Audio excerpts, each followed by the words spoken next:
Hello guys, welcome back to this channel. Guys, if you are new here, consider subscribing and press the bell icon to get notified every time. इस video में हम लोग बात करेंगे कल की एक न्यूज़ की। रिलायंस कम्युनिकेशन लिमिटेड से जुड़ी हुई है, डायरेक्टली जुड़ी है, इसलिए आप लोगों से शेयर करना ज़रूरी है। और कल की न्यूज़ है, इसलिए मैं आप लोगों से कल के स्टेटस को भी शेयर करना चाहूँगा। कल देखें अगर हम 7 जनवरी 2021 को 2.20 की ओपन प्राइस के बाद 2.10 का लो और 2.25 का हाई बनाता है इंट्राडे में। 2.10 का लोअर सर्किट एंड लगा था और 2.30 का अपर सर्किट एंड लगा था। एनएससी के ऊपर 2.15 के ऊपर क्लोजिंग दिया था, जो कि 0.05 पॉइंट डाउन है अपने प्रीवियस क्लोजिंग प्राइस 2.20 के रेस्पेक्ट में। टोटल जो वॉल्यूम ट्रेड करता है कल के दिन 18.9 मिलियन यानी 1,89,149। मार्केट कैप देखें तो 594.59 करोड़ है। वहीं बीएससी के ऊपर का स्टेटस चेक करेंगे तो वहाँ पे भी सिचुएशन कुछ ऐसी रही। 2.13 की लो और 2.22 का हाई भी बनाता है। ओपन प्राइस 2.22 ही था। अपर सर्किट 2.33 का लगा था, लोअर सर्किट 2.11 का लगा था। 2.16 के ऊपर क्लोजिंग देता है, जो कि 2.70% डाउन है प्रीवियस क्लोजिंग 2.22 के रेस्पेक्ट में। और टोटल यहाँ पे जो वॉल्यूम ट्रेड होता है 1,12,42,045। आज की सिचुएशन आपके सामने ही है। अब बात करते हैं कि यहाँ पे न्यूज़ क्या है। तो न्यूज़ कुछ ऐसी है, यहाँ पे बिजनेस टुडे की एक आर्टिकल है जिसके ज़रिए मैं आपको अपडेट कर रहा हूँ। न्यूज़ कुछ ऐसी है यहाँ पे कि स्टेट बैंक ऑफ इंडिया, आपको पता है कि दिल्ली हाई कोर्ट को इन्होंने इन्फॉर्म किया कि अनिल अंबानी के जो 3 बैंक अकाउंट्स हैं 3 कंपनीज से, यानी आरकॉम, आरटीएल और आर इंफ्रा लिमिटेड, इन तीनों से जुड़े हुए जो 3 बैंक अकाउंट्स हैं वो फ्रॉड हैं, राइट। तो ये बेसिकली यहाँ पे स्टेट बैंक ऑफ इंडिया को बेसिकली दिल्ली हाई कोर्ट ने स्टेटस क्यू मेंटेन करने के लिए कहा है, लेकिन इसके बावजूद भी ये रुकने का नाम नहीं ले रहा, राइट। यहाँ पे state bank of India investigation चाहता है, क्योंकि यहाँ पे क्या है कि अनिल अंबानी के लिए बहुत ही एक सीरियस ट्रबल हो सकती है अगर ये किसी तरीके की सीबीआई जांच को बुलाया जाता है तो। क्योंकि यहाँ पे state bank of India demand करना चाहता है कि इन्वेस्टिगेशन हो, सेंट्रल ब्यूरो ऑफ इन्वेस्टिगेशन इसके ऊपर जांच करे, गहराई से जांच करे, इसके ऊपर अच्छे से प्रोब हो, उसके बाद दूध का दूध पानी का पानी हो जाएगा।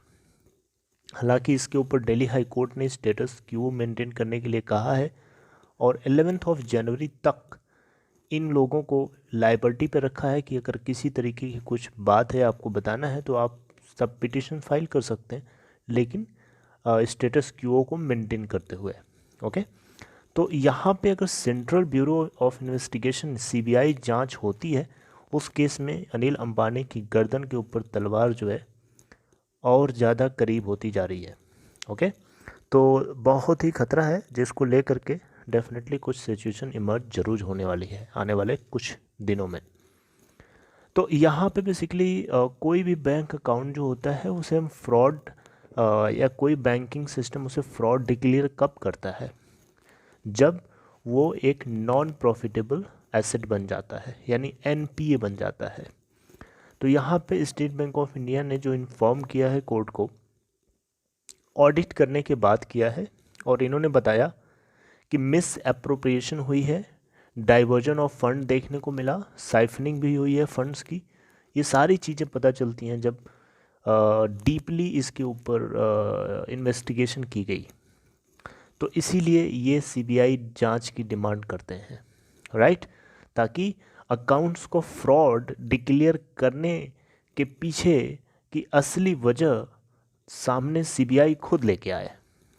ठीक है, तो यहाँ पे बेसिकली एक रिजर्व बैंक ऑफ इंडिया का सर्कुलर है, उस सर्कुलर का रूल ये है कि अगर कोई बैंक एक बार अगर फ्रॉड डिक्लेयर कर दे, अगर कोई बैंक अकाउंट, किसी भी पार्टी का कोई बैंक अकाउंट अगर वो फ्रॉड डिक्लेयर कर दिया जाता है, उस केस में क्या होता है कि आरबीआई यानी रिजर्व बैंक ऑफ इंडिया को इन्फॉर्म किया जाना होता है 7 दिनों के भीतर, यानी 7 डेज के भीतर भीतर। ठीक है, और एक कंप्लेंट होती है जो फाइल करी जानी होती है सीबीआई यानी सेंट्रल ब्यूरो ऑफ इन्वेस्टिगेशन समझ रहे हैं बात को, 30 दिन के अंदर अंदर, ठीक है। आरबीआई को इन्फॉर्मेशन देने के बाद 30 दिन के भीतर भीतर सीबीआई को भी एक कंप्लेंट फाइल करनी होती है, ठीक है, अबाउट दी अमाउंट, जो अमाउंट इन अकाउंट इस फ्रॉड अकाउंट से जुड़ा हुआ है, राइट। यहाँ पे उसके लिए एक लिमिट है, इस लॉ के अकॉर्डिंग, इस रूल के अकॉर्डिंग एक लिमिट है कि ये अमाउंट जो है एटलीस्ट 1 करोड़ से ज़्यादा होना चाहिए। तो यहाँ पे तो 1 करोड़ क्या, 49,000 करोड़ बैंकिंग सिस्टम को अनिल अंबानी कर्जे में लेके बैठा हुआ है। यानी अनिल अंबानी के पास 49,000 का कर्जा है, 1 करोड़ तो बहुत कम है इसके आगे। तो इस सारी चीज़ों को सेटिस्फाई करती है बातें, इसीलिए यहाँ पे सेंट्रल ब्यूरो ऑफ इन्वेस्टिगेशन को जो है स्टेट बैंक ऑफ इंडिया देखना चाहता है। तो बेसिकली ये रूल है इसका, ठीक है, सर्कुलर के अंदर ये चीज़ मेंशन है, जिसको लेकर के ऐसे स्टेप्स उठाए जाने की डिमांड करी जा रही है। स्टेटस क्यू मेंटेन करने का मतलब ये नहीं होता है कि बीच में कुछ भी आप करने लगो। स्टेटस क्यू मेंटेन करने का मतलब होता है कि कोई भी किसी तरीके की छेड़खानी नहीं होनी चाहिए, जैसी चीज़ें हैं वैसी बनी रहने दी जाए, और उसके ऊपर कोर्ट जो डायरेक्शन देता है उसके अकॉर्डिंग स्टेप्स लिए जाएंगे। तो 11th of January is the maximum date to put questions, उसके पहले तक, उसके बाद आप 12th को तो कुछ भी नहीं कर सकते, 13th को सीधे सीधे हाई कोर्ट इसके ऊपर सुनवाई करता है। तो देखते हैं कि क्या होता है आगे, सिचुएशन क्या इमर्ज होती है, क्या नई डायरेक्शन निकलती है इससे जुड़ी हुई, वो आपको डेफिनेटली अपडेट मिलेगी, ठीक है। तो this is all about this video, I hope you liked it guys. If you liked it, please give a thumbs up, and if anybody who is interested to open Demat or trading account, then there is a link in description box. Check there and click on that to open an account in Upstock. Okay, Upstock is a very good platform, and it provides you a better platform, better options to trade as well as investment. So check there and take care. Thank you.